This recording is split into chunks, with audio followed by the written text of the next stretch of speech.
বাংলাদেশের দুঃসময় যেন কাটছেই না। গেল বুধবার সিরিজের প্রথম ওয়ানডেতে আফগানিস্তানের বিপক্ষে জয়ের আশা জাগিয়েও ব্যাটিং ধসের মুখে হারতে হয়েছে টাইগারদের।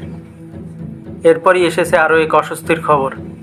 ম্যাচে কিপিং করার সময় আঙুলের চোট পেয়েছে মুশফিকুর রহিম, আর এই চোটের কবলে পরে ওয়ানডে সিরিজ থেকে ছিটকে গেছে এই অভিজ্ঞ ব্যাটার।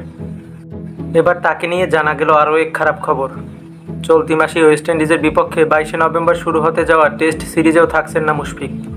ক্রিকেট বিষয়ক ওয়েবসাইট ক্রিকবাসকে এমনটি জানিয়েছেন জাতীয় দলের এক নির্বাচক। মুশফিকের চোট নিয়ে ক্রিকবাসকে সেই নির্বাচক বলেন, মুশফিক ওয়েস্ট ইন্ডিজের বিপক্ষে খেলবে না। যেহেতু তার সেরে উঠতে 1 মাস বা তার বেশি সময় লাগবে, সেই সফরে ওয়ানডে খেলবে কিনা এই ব্যাপারেও এখনও সিদ্ধান্ত হয়নি। হাতে সময় আছে।